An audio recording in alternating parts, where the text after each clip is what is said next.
24. Busa sa ngalan sa Ginoo, awhagon ko kamo nga dili magkinabuhi sama sa mga dili magtuo.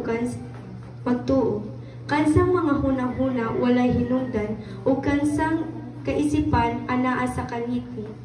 Mahimulan lang sila sa kinabuhi nga gihatag sa Dios kay wala man sila mahibalo niini. Tungod kay wala man sila mamati. Nawad-an na sila ug sa kaulaw, nagpatuyang na sila sa bisyo ug nagbuhat sa tanang kalaw-ayan. Apan dili kini mao ang inyong nakatunan kang Kristo. Sa walay duha-duha, kadungog kamo mahitungod kaniya ug gitudloan diha sa iyang mga pagtulunan. Kay ang kamatuoran anaa man ni Hesus.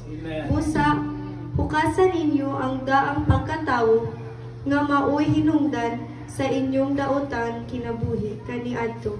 Ang maong kinabuhi nag-alang kangiladan tungod sa may malimpumon nga kailibgon niini. Kinahanglan bag-uhon gayud ninyo ang inyong mga kasing-kasing ug hunahuna. Isulob ninyo ang inyong bagong pagkatawo nga gibuhat sa Dios sama sa iyang dagway nga makita diha sa matuod nga kinabuhing matarong ug balaan. Ang Dios magapanalangin kanatong tanan.